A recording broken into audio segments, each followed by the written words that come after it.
So, like Paul said, my name is Eric Monson. I work for a department within the library called the Center for Data and Visualization Sciences.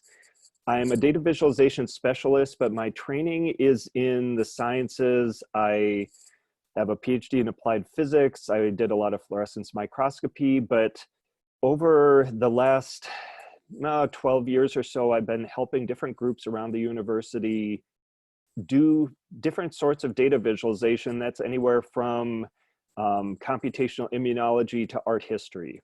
And now working in the library, I've been there for almost 5 years, and I help people from all over campus. I will tell you a little bit more about our services at the very end. Um, just know that there is also a link on this first screen, and I've got one on one of my last ones that has a PDF of the slides. So if that's helpful for you, either following along now or later on, feel free to grab a copy of that, and I'll be sending that to Paul and everyone. So let's start out with just kind of a definition. Like, what is data visualization? I have a very broad definition of that. So anything that converts data sources into some sort of visual representation. So we tend to think about charts and graphs and maps, but even a table is a visualization of data, and it's a very precise one often. So why don't we just use tables? This screen shows a specially constructed data set. Francis Anscombe, a statistician, came up with this. It's 4 sets of XY pairs. And often when we get a new data set, one thing we might do to try to get a sense of its properties is to do some summary statistics on it, okay? The special thing about this data set, though, is that the means of all the X's are the same. The means of all the Y's are the same. The XY correlations are the same. You get the same linear regression. So doing the simplest sort of summary statistics doesn't really tell us the differences between these 4 sets. We can sit and look at them, and that can tell us some things. Like we might look over in the second to the last column and see, oh, there's a bunch of 8s there. And so our visual systems can tell us some things, but our brains and our eyes are not well tuned to take in a bunch of numbers and see patterns in them. We can just keep a few numbers in our head at once. But when we take these numbers and use them to offset marks along common axes, almost instantaneously, we can see the differences between these 4 different data sets. Okay, so if we look in the upper left, we've got what looks like noisy data around this line. So if we do a linear regression, this might tell us something interesting and important about the data, okay? But in the upper right, we can see right away that that's not a linear relationship between X and Y. So our software will still let us fit a line. It's not going to keep us from doing that, but it's not necessarily an appropriate analysis. It's not going to tell us something important about the data. And so visualizing it first could help us see, oh, fitting a line probably isn't a great idea. Now, on the bottom left, we've got what looks like a really tight line with one outlier here. And that could be a really interesting point. There might be a great story there that we need to investigate as part of our data. On the bottom right, we've got, something that looks a little strange. And say maybe if this came from a piece of equipment and we expected the data to be spread all along X, and this is what we saw, something might be broken, okay? So data visualization can help us at many different stages of our research life cycle, okay? Here, we're kind of focused on, it could be that exploratory stage. What's my data all about? What does it look like? What sorts of analysis could I do? We could see what sorts of problems there might be, gaps in the data. This is from an R package, VisDat, that helps you see where not only kind of what type the data is, this is like a tabular data set with different columns and rows. Here are some gaps in the data, so that could help us see what the quality was. So it can help us during this exploratory phase. Today, I'm going to talk probably more about the communication phase, where we probably already know some of the stories that are in our data, and we're trying to communicate those. Now, one of the most common questions I get, especially for beginners, is what type of visualization should I use for my data? And that's really a hard question to answer. I'm gonna show you some things in the next 10, 15 minutes that might help give you some ideas. But let's start first with how we build visualizations. Okay, you saw with that Anscombe's quartet that we could almost instantly see the different patterns in those 4 different data sets. That's partly because our visual systems have certain attributes that we call pre-attentive. They will pop out to us in a fraction of a second. We don't really have to linearly search through or really think about it. So some of those are different form characteristics, like we can notice different orientations of lines, or we're really good at seeing different lengths of lines and noticing the differences, sizes, shapes, enclosure, curvature. We can also notice differences in color, like different color intensity or hue. Those pop out to us really easily. And then spatial position and grouping is a super strong one for us. So I think you can see here that these are the building blocks we're going to use to make visualizations. You can see things that look like scatter plots and bar charts and different sorts of symbol plots. So we're going to use these attributes. Some we're better at than others for detecting to build our visualizations. The problem comes when we start mixing too many of these things together. Okay, if we start mixing shape and color and position all together, I think maybe some of you have seen plots like this, where there's lots of different attributes, many colors, positions. When you mix this many features together, we stop being able to pick out patterns. It's hard for me to filter out the right side up facing triangles in this. But if we limit ourselves how many different features we're using, we can have super effective plots. So here I'm using both position and color and kind of intensity, and really limiting the number of different features that I'm seeing, and these features really pop, okay?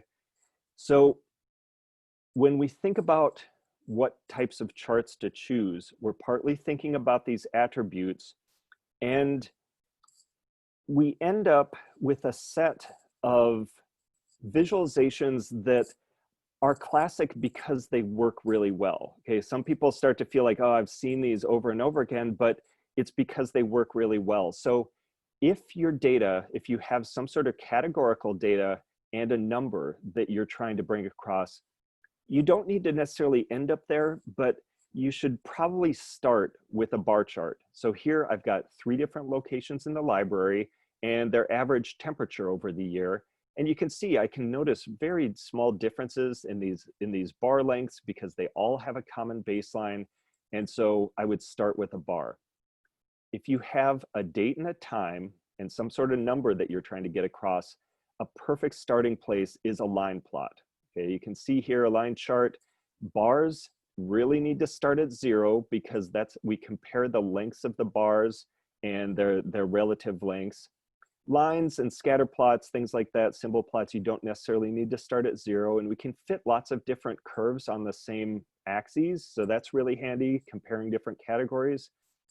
It also makes sense to connect points in time with lines, partly because time exists between the data points. So it makes sense that there might be something in between the data points that we have, and a line might be a reasonable approximation for what might have happened between those.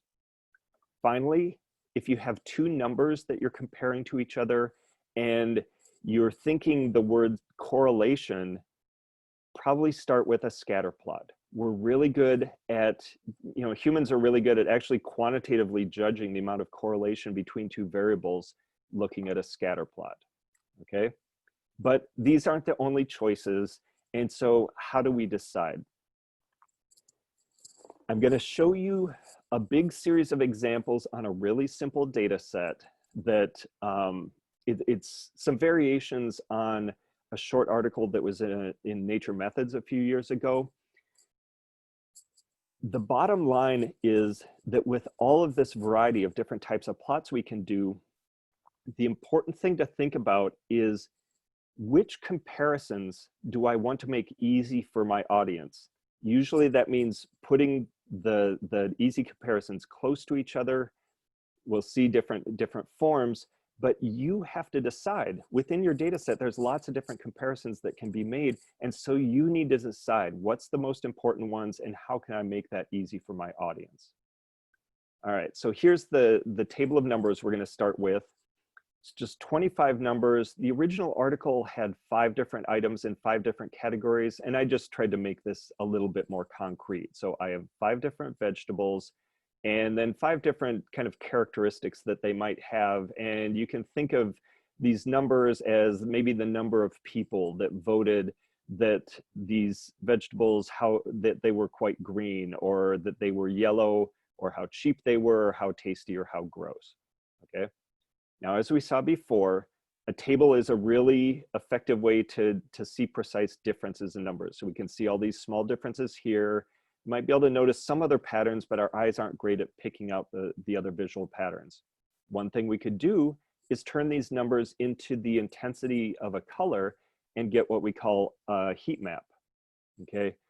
A heat map, you can see the scale over here. What I tend to notice are blocks of light and dark. Okay, so it's good for picking out kind of big blocks of light and dark.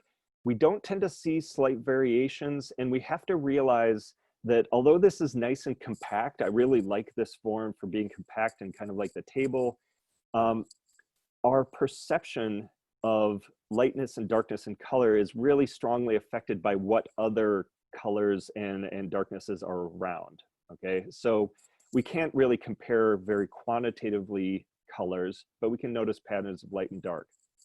Instead of color and intensity, I could change to the area of a shape, like a square, okay? So here, I've also made another change that is, I have colored by the category. So now, our brain, the way that it groups things, I'm gonna really strongly see patterns in the columns. It's gonna be harder for me to see patterns across because my brain wants to group with the columns. And I can see sort of ramps up and down. These all look about the same. We're not great at quantitatively comparing areas either. Down, up, down. So that can work in some cases, and it's attractive, but still not super quantitative. Another area comparison that you see quite often is pie charts. Okay, pie charts are fine as long as there's not, too many slices. It's bad if there's really too many categories. 5 is probably okay here. We're best at judging the differences between these areas if they start at 12. So maybe the greens I can compare pretty well, and maybe the reds on the other side of 12. In general, I would prefer that these were sorted according to size, but we've got different, sizes in different pies. So this is probably fine. It's good to stay consistent with the categories. But we're not great with pies at noticing the differences, again, between very similar areas. Okay, the other problem here is that pies, the metaphor is that these are parts of a whole. And the number of people that voted in each of these is not the same. And so what Tableau, the software I use, has done is make some pies bigger and larger. Some pies bigger than others, okay? Now, if what we wanted to really get across was these totals, that was one of the most important features, one thing we might choose is a stacked bar chart, okay? Like we talked about before, common baseline, we're really good at telling the differences in length of bars, so that comes across well. But here, again, we're not good at seeing the slight distinctions between, say, the blue and the yellow, okay? These are slightly different size, but because they don't have a common baseline, they're hard to compare. So if that was what was important, what we might think of is making individual bar charts out of these colors, going with each of the categories. Now, one thing to watch out for is the most common way of doing this, for software to do this, is probably to do these kind of grouped bars where we'd have the different vegetables along here and their different categorical numbers. And here we can see really the distinction between the blue and the yellow quite well. But I find it hard, especially with this many categories, to kind of filter my eyes and look across the different groups. So a better solution might be to do small multiples in a different direction. So we keep the vegetables going down. Each of them have their individual bar chart, but now we can make comparisons down as well. They're not the same baseline, so it's not quite as easy, but we can make comparisons across and down pretty well. A form that people wouldn't always think about in this sort of situation might be to just put these as symbols on a common axis and make what we call a dot plot. Okay, here we've got our vegetables still going down, and we can see the difference between the blue and the yellow really easily. We can even see some of the patterns in, say, the cheapness here is easy to compare. But this sort of plot, while I like it in a lot of cases for 5 categories, this is starting to push it. So in this particular instance, it's, say, hard for us to pick out the patterns in the red or the blue. They all get kind of jumbled. Now, I could kind of cheat this, squish the aspect ratio and connect these with lines and start to see these patterns a little bit better. It's still a little bit of a jumble, but it's a little easier to see the patterns. We want to be a bit careful here when we connect categories with lines, though, because as opposed to connecting time with lines where there is something that exists between, there's not really anything that's between corn and squash that exists on this line in between, okay? So if these patterns kind of down the different items within the categories was the important comparison here, I might make bar charts going in the other direction, where now I can see these patterns super clearly going down, up, down, these cheapness we can compare. We can still make some comparisons across, just not as well. And this gets this pattern across really nicely.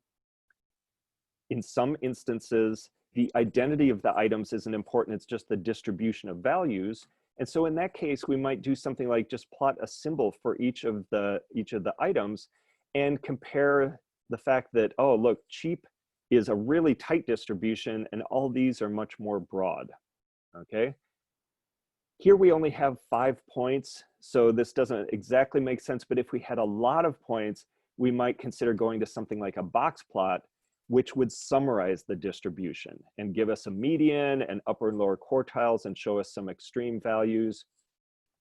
Lastly, if we wanted to make comparisons across the different numeric variables, we could do something like a pairs plot where we plot yellow versus green and tasty versus cheap and all of these comparisons. Here on the diagonal, we've got what's called a kernel density estimate. It's basically a smoothed histogram showing the distribution within the green and the yellow. And there's maybe only really strong dependencies between greenness and yellowness and maybe a couple others, but this type of thing is also a possibility. All right, so that shows you that even with a simple data set, you have to be making a lot of decisions and maybe try some different variations before you can decide what's going to be the best form. Here in this section, I've got some very general tips that I think if you can keep these in mind will maybe get you 80% of the way with what you're doing, but they're much more conceptual, okay? So if you take something away, maybe this is the best section to take away from this talk. The first principle is to keep it simple. On the left, I've got one of the Excel default pie charts, and it happens to be a 3D pie chart, okay?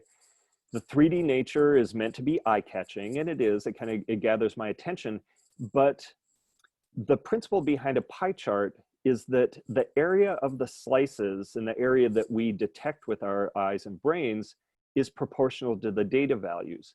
And here in the 3D, I can't help but seeing more orange because of the 3D nature of the slab sticking out.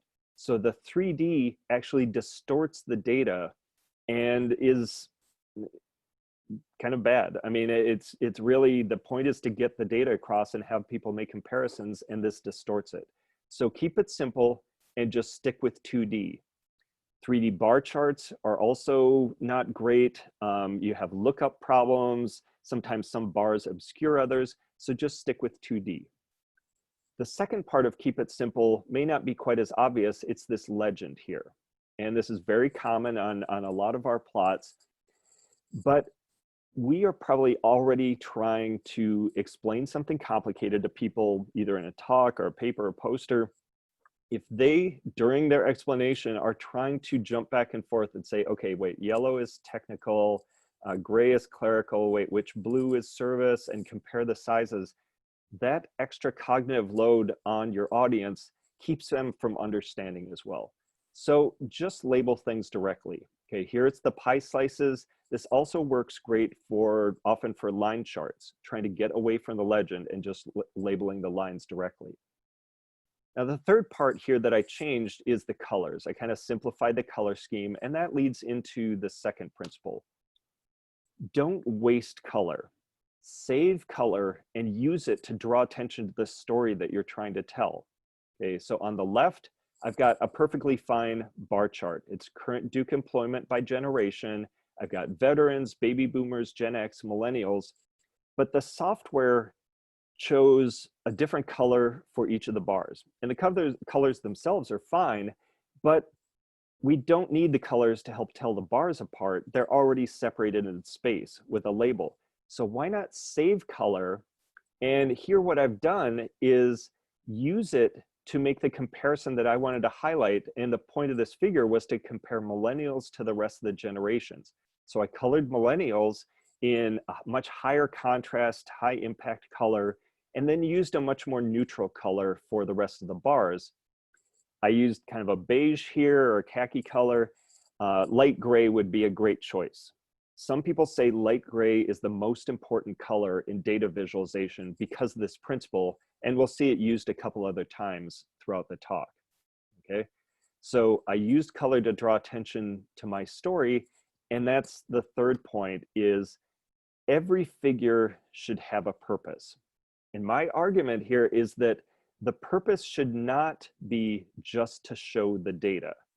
Every figure should tell a story or at least make an argument as part of a larger story. So on the left, I've got a perfectly fine line chart, Duke hires by month. I've got January through December for 6 different years.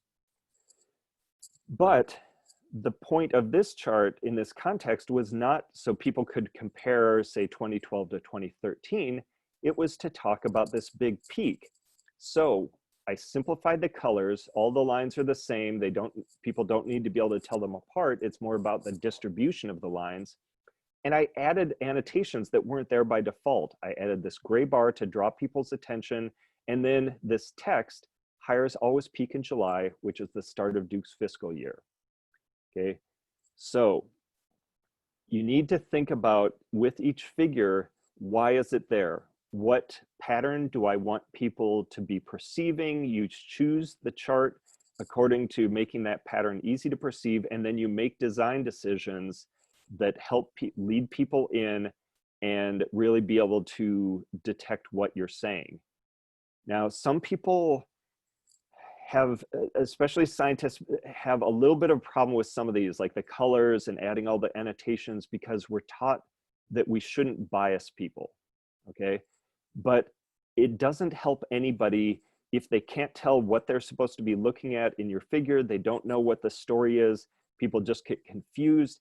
As long as you are providing enough context for them so that they can make good comparisons, telling them what your story is explicitly and pointing out different features is not biasing them. They can still make the comparison, see if you have a strong argument.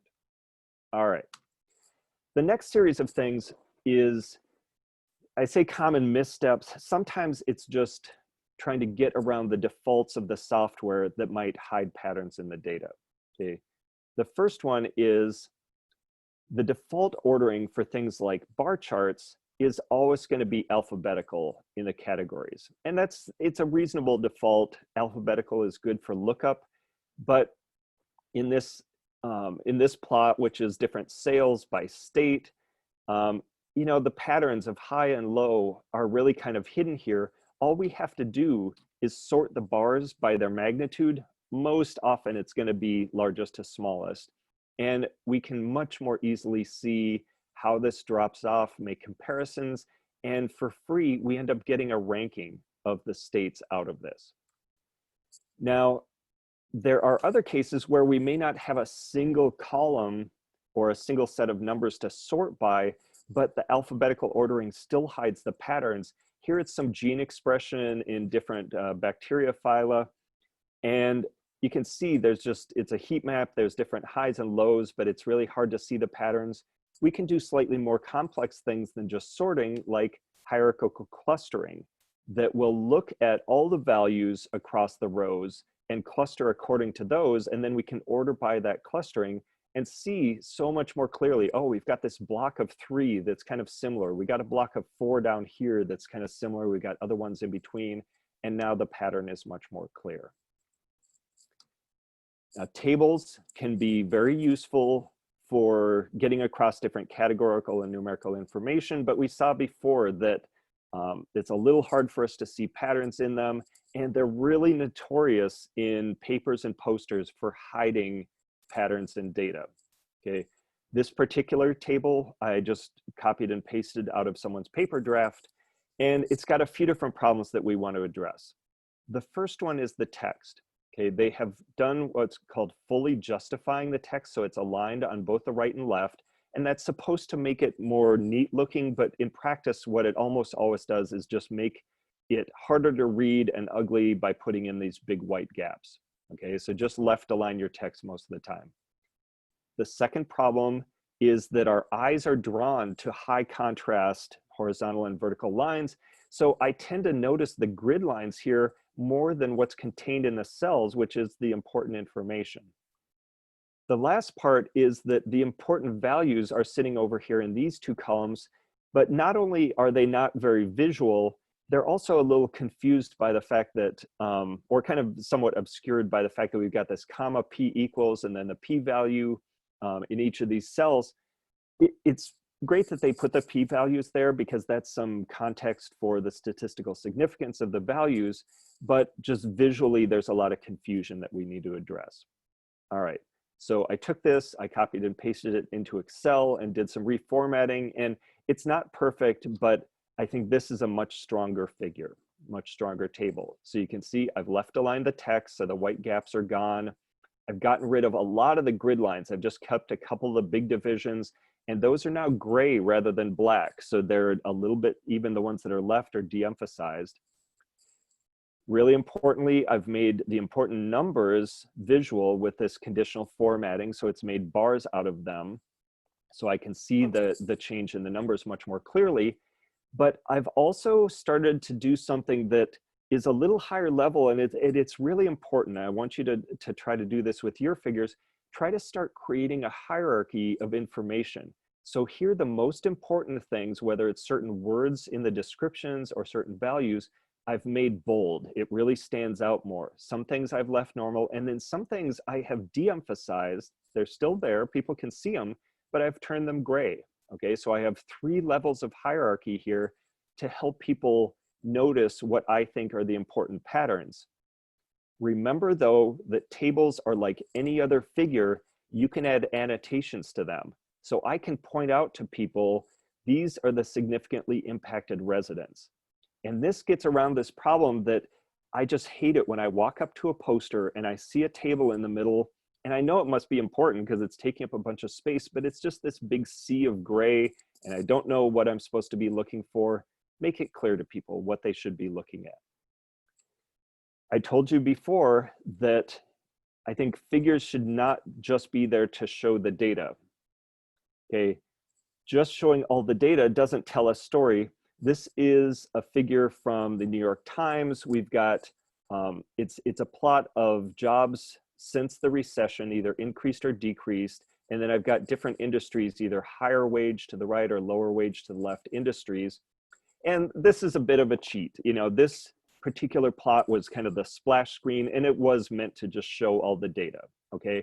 But you can see here that I don't care how many annotations you add, you're never gonna make clear stories out of this big mess of data, okay? So what they did is they used some of the principles we've already talked about. They picked out a certain story to tell with each figure, and the first one was what has happened in the medical economy. So they left the medical economy industries their normal color. They added some annotations to them that weren't there before, And then they kept the rest of the data there, but they used this light gray that I talked about to show the context. They kept the axis ranges the same, and they let us make the comparisons now between medical economy and the rest. Then they would switch to another industry like the housing industry. And now you can see this contrast really clearly. Extra annotations, these are all below the line. So they're not just showing all the data, they're telling a story, and they've been willing to not try to shove everything into one plot. Sometimes you need multiple figures to tell a story. Color is something that can be tricky. I'm just going to tell you a few quick things about it. First of all, if we're doing a heat map where we're changing values into color, avoid rainbows. Okay, rainbows are very pretty. Again, they're eye-catching, kind of like the 3D pie chart. But rainbows distort the data in bad ways. You can see the data is actually just even ramps, either radially, linearly. Here, the gray or this other color that, this other ramp that goes from light to dark, but goes through some different hues, shows it really nicely. But with rainbows, first of all, we don't have an internal ordering in our brains of what order the colors should come in. So I know we can memorize Roy G. Biv or some rule for it, but we don't have an internal ordering that we can quickly see like we do with light and dark. The second part that I think is really important is that you can see that this data varies really smoothly, but the rainbow gives it stripes. And we can't get around the perception in that case that the data itself is striped when we see this sort of rainbow heat map. Another thing you want to be careful of is using pure red and pure green as your opposing colors. If you've got you know, what we call a diverging color map that has some zero or a natural center to compare. So the red and the green is especially bad because red-green color blindness is so common. People have come up with different color maps like this Civitas that is much better for color blindness, and it's a ramp from light to dark. If you need a diverging color map, red versus blue is a really good starting point. There are other ones, green, purple, green, brown, that work just fine. For categorical colors on different types of plots, so many pieces of software are getting a lot better with this than they have been for years. MATLAB, Excel, Tableau, they use colors now that are different hues, but they're kind of perceptually the same brightness, whereas old color schemes that use just pure colors that were easy for computer programmers to just ramp through the RGB values. Yellow and cyan kind of disappear here. Sometimes yellow pops out too much. So just avoid these pure categorical colors. And one of the only reasons I bring it up is that there are some pieces of software like GraphPad Prism, I think is especially bad for this. It's a fine program in general, but the default colors are either really harsh, like all really thick black, or they use these kind of pure cyan. They also put lines around all the bars. These borders, I think, make it even visually harder to see. So just don't use these pure categorical colors.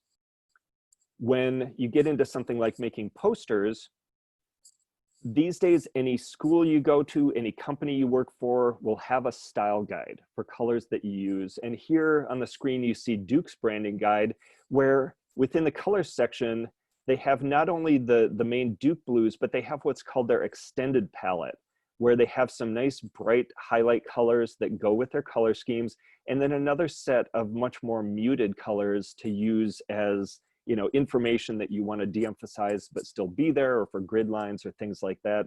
And I've been playing around with this a lot lately, using these for posters, you know, using the red for headers, maybe having to darken it a little bit. Some of these you'll need to play with a little bit to get them to work in these cases, but go with color schemes that designers have designed.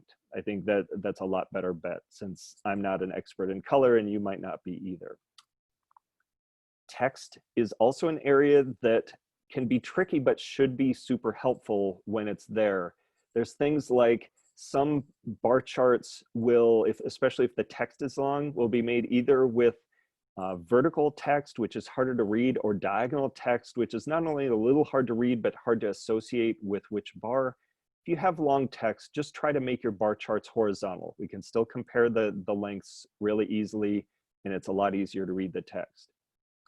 You need to think about all the text sizes when you go to publish this, whether it's making your presentation, writing a paper, making a poster, the default sizes may not be legible in the format that you're looking at. So this is some data that came out of Qualtrics, which is just a survey system. One of my colleagues was asking people to vote on different topics that they wanted for a seminar series. And not only can you see here that like the bars aren't sorted, so it's a little hard to see the pattern, but the text is super tiny, all the numbers are super tiny.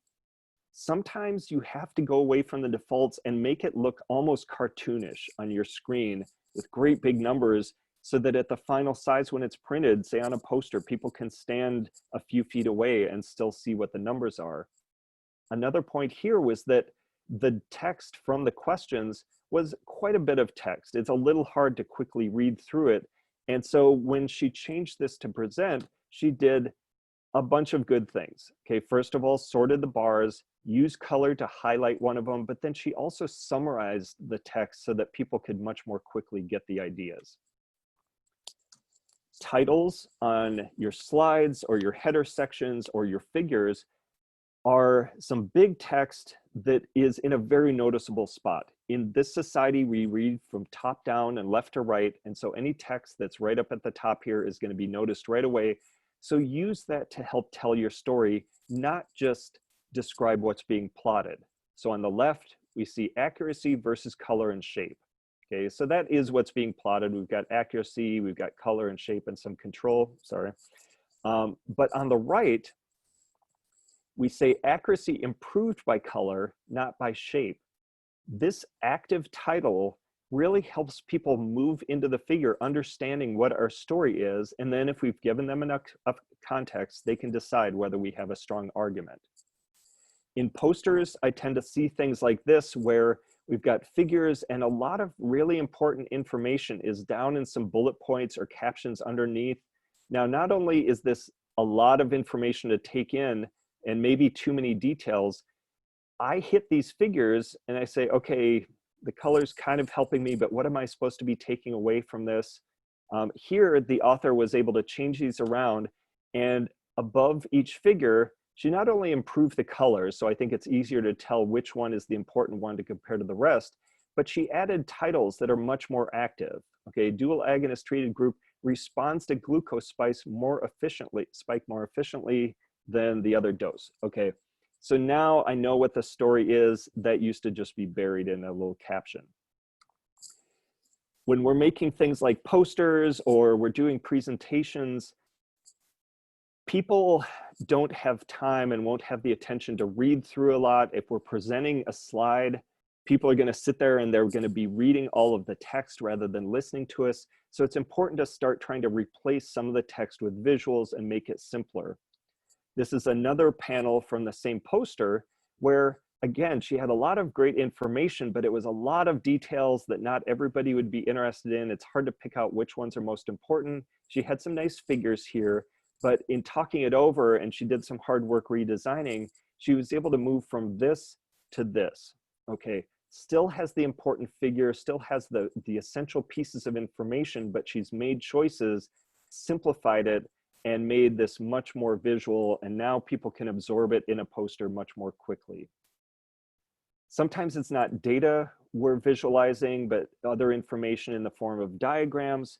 And when I'm helping people with these, usually what I'm doing is looking at the figure. I listen to the story that they're trying to tell. In this case, it was kind of how these different centers kind of communicated and worked with this coordinating center, how the figure's working it and what's getting in the way of it working. So I try to remove distracting elements and then take some piece of this and customize it so it looks a little bit more designed, okay?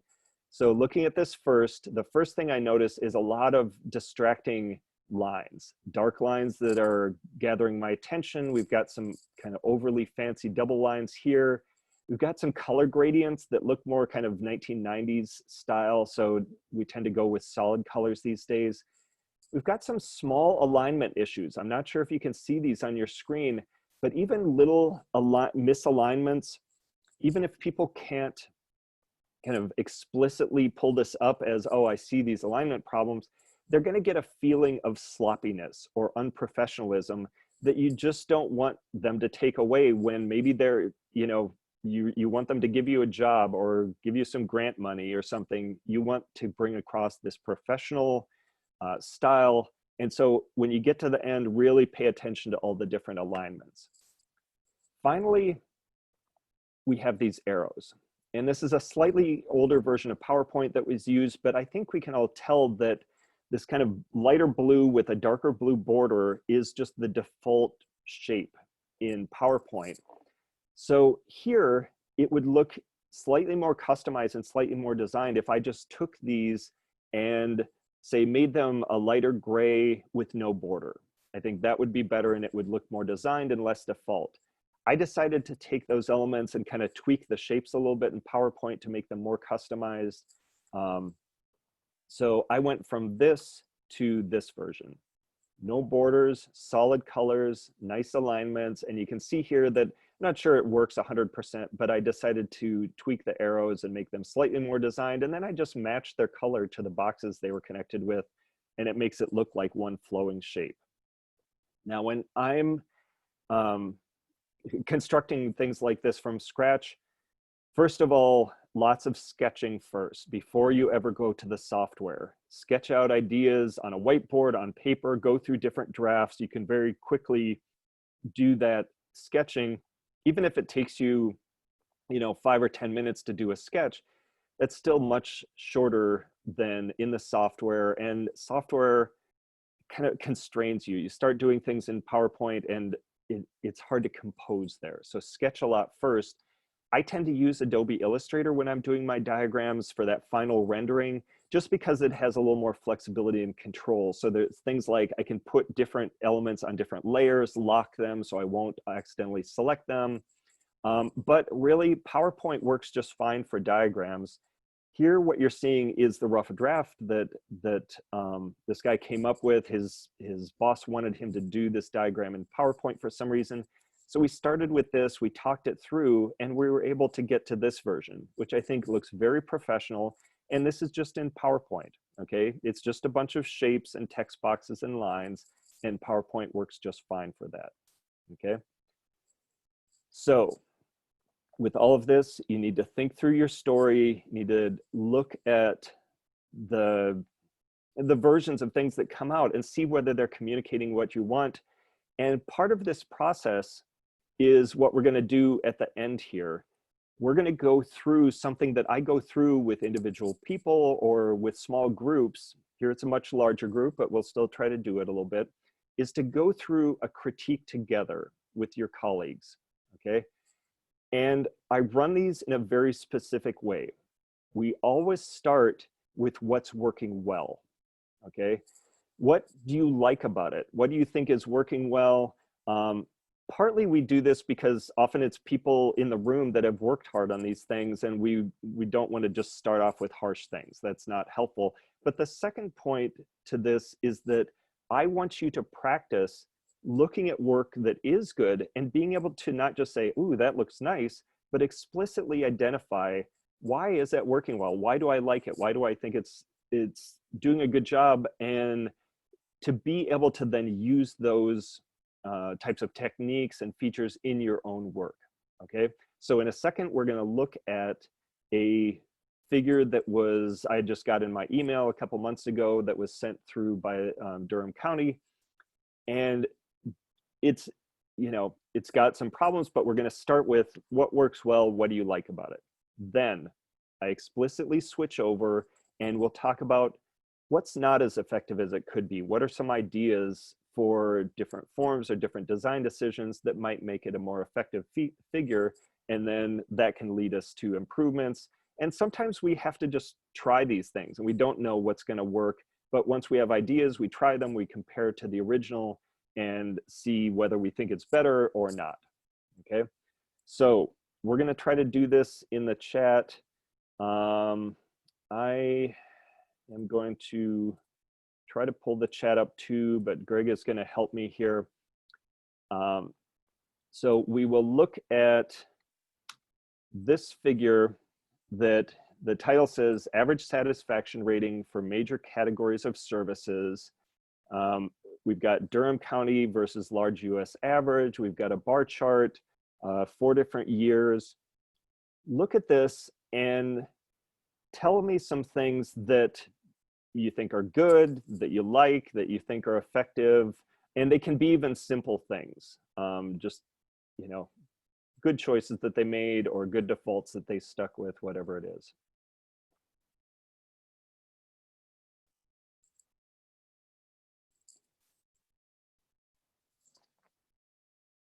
You can see very small differences between years. Yeah, good point. So they've used a bar chart. We can see the steps between these things. We can see the values that are written out. So we can see the precise differences. They included the percentage numbers above the years. So we got the actual values. So they must have felt like the real values were essential. Categories are well defined. It's easy to separate Durham County from the US average. Yeah, perfect. So it's really easy to see the two categories. They're labeled well. Let's see, putting labels on the plots. So they've got, yeah, they've got lots of different labels. They've got a title, they labeled the years. Title is bolded so it stands out. Yep, so we've got a really clear title at the top. Let's see, so they labeled each bar, final year in bold. That's a great point. So it looks like they really wanted to highlight the current year, and so they bolded that text so we could see that most prominently. So that's a good design decision. See, they used a bar plot, which makes sense for categorical plus numerical data. Perfect. So category plus a number, that might be good. Now here, dates and times can either be kind of used as a category or as a number, so we can talk about different choices there. Dotted lines to help compare, so they have some grid lines to help with lookup across. In general, yep, I think that's a good idea. Sometimes your points are really far from the axis. Let's see, so, and then, all right, so. Eric, Anna notes that they start at 20%. Yeah, so they start at 20. So let's use this one. Yeah, sources mentioned. That's a really great one. That's the source of the data and where you can get to. Getting to that original data is super important. Let's talk about, we'll go ahead, really good. I'm going to grab onto that starting at 20% and address that first in a second, even though that statement doesn't make sense. Lots of things are just fine here. They've kept even consistent font sizes down the axis. There are silly things that can be wrong with it that they have done just fine. It attracts my attention. The bright colors attract my attention. Maybe in a big long email or report, it might pop out. So plenty of things they did right. In a second, I'm going to ask for critiques or things that aren't as effective as they could be, but let me start with the 20%. Because this is a bar chart, it is important to start at 0 instead of 20. If this was, and it's just because of what our brains do with bars and how we perceive them. There have been studies done. It's hard for us to get around kind of relative length comparisons with bars. And so bar charts, really you need to start at 0. If this was a line chart or just symbols on an axis, starting at using a compressed scale so that we could more easily see the differences is going to be perfectly fine. But here, actually, the 20% is not a good choice just because it's bars. All right. Now, what are some things that you don't feel like are as effective? I saw a couple come through in here. Could have been a slightly more active title. I totally think so. Yeah, the title kind of tells what's plotted and what you should pay attention to a little bit, but okay. Colors are distracting. Yeah, I think some of these colors are a little too harsh. The pure yellow, the pure blue, pure green is really, it pops a little too much. Colors are jarring, would like to see more pleasing colors. Bar chart doesn't make sense to me because it's a time series. I'd prefer a line plot. Okay, I think that's definitely one to explore. And I'll show you some variations in a second that uses that. use super bright colors. Might have been better to use gray bars for the earlier years and make the 2019 bar red instead of bolding the text. I think that's the great idea. They could do something with the colors to emphasize that last one and not just the bolding. Not very intuitive to compare years between the two groups. Okay, and I think this is one of the tough things about this form. If they're really wanting us, this one is easier to see the patterns within the big categories. So the up for Durham County, the down for large US average, that comes across, but it seems like with their titles and the purpose of this is to compare Durham to the US average, and having those bars so separated makes that difficult. So I think we need to try some different forms to make that comparison easier. So yep, not too intuitive to compare between the groups. Default colors are hard to see. Colors do not show the order. The years are ordered. I think that's a great point. So if I was going to use color for the different years, I would probably use the same hue. So maybe, you know, take the blue or take the orange or something, and then go from light to dark in a sequence for an ordered, even if we're thinking of this as a category, it is an ordered categorical variant. It's an ordinal one rather than purely just different apples and oranges. Subtitle is very clunky and hard to understand. Yeah, it's, you know, they're trying to explain some details, but that being at the top and it's a little hard to understand. Spelling error in subtitle, yep, good catch on that one. I hadn't noticed that one for a while, but overused colors, hard to compare, yep. Could be a line chart with 2 lines since they're trends over time. Yep, I think that would make it easier to compare. Questions aren't including, so saying excluding don't know is vague and provides no context. Yeah, that might be a detail that just confuses things here. Don't think we need to know exact values considering they only differ by a few percentage points. Yeah, I think it is questionable whether they really needed to label all these. I think it's partly because they separated the bars so much and want you to compare that they had to add the numbers, but I think we can make an easier comparison. It's also, there's a lot of decimal points because it's so small changes, such small changes, they need to include, you know, not just the main percent, but point something. And then with the percent sign, it's visually kind of confusing. So I think, yeah, they used a legend rather than labeling directly. I think that's a good point. I think there are times, and you'll see some in my reworks, where it's a little hard to get rid of a legend totally, but I think maybe they could have with a different form here. Not sure which major services or items they're referring to. Yep, that's good. Could do better with double bar chart for each year. So that's one we'll take a look at in a second. So that's color choices, bit too distracting. They could have avoided using legend. They could possibly put bars the same side, year, same side by side. Can we mark the percentage of change compared to the preceding year instead? Sure, that's, if that was what the story was and was really important, sometimes what I say is do the math for people. If say the differences are the important piece, just calculate the difference and show them that rather than making them do math in their head. All right, great job, people. What I'm gonna do is quickly show you a couple of reworks, and they're not great, but I think they're better than this one. And let's just see how we perceive the differences. So in this first one, I've just done the paired bars that some of you mentioned. So I've got Durham in orange. US average is the less emphasized one, made in gray. I think in this case, I don't always like pair bars or grouped bars, but here, you know, there's few enough categories. I think it's pretty easy to make the comparisons, and it's not too visually jarring as long as we're not choosing two really bright colors. I've started at 0, which I think is important here because it's bars. And then I changed the title to be more active, to really tell people a story. Some variations on this that you might not think about right away are, you know, we could use some other sort of symbol for the US average, like just a kind of a bar symbol, and compare the Durham bar to this other tick mark. That can work. It's not super pretty, but I think it works okay.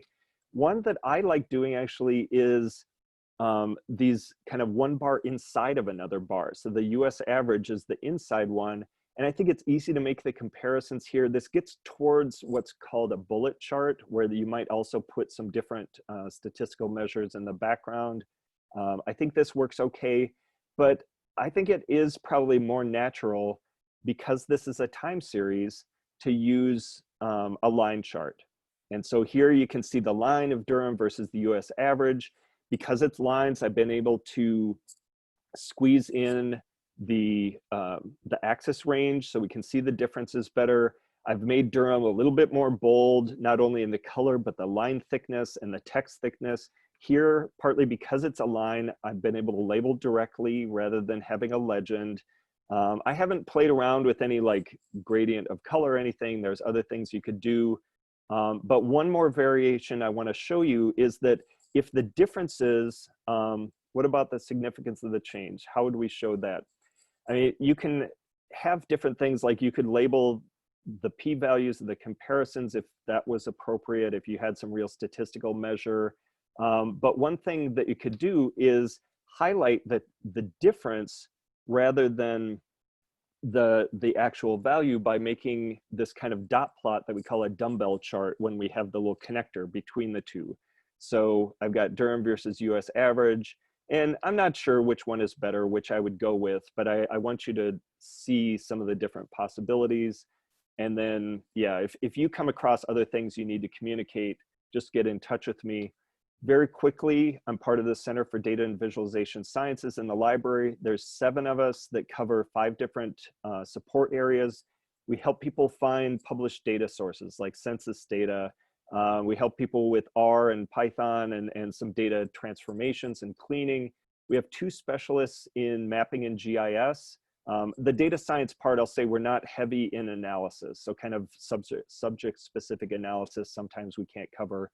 But mapping and GIS, we got 2 specialists in data management and for helping, you know, file naming, data storage, collaboration, publishing data at the end. And then I help with visualization. In doing that, I might listen to your story, look at your data, help you brainstorm about visualizations, recommend tools, or get you past problems. Sometimes data is not structured in the right way to do analysis or visualization, so I help with that. And then I often offer graphic design advice for figures and posters. We have videos of some of our past workshops. Oops, sorry, where's my final, oh, goodness sakes. Okay, I deleted my final slide that I will put back in the PDF. This email address, if you have questions, all it basically said was askdata@duke.edu is how you get in touch with us. We'll all see that and try to get back with you and help you out. So remember that part, askdata, all one word, @duke.edu. And here's the address for the PDF of the slides. And in a few minutes, I will put back that extra slide that has that ending thing on it. That's it. So thanks a lot, Eric. Yeah. So I have time if anybody wants to ask questions right now, but I know we're out of time as far as the block here. Yeah, are there any questions in the chat that people want to post?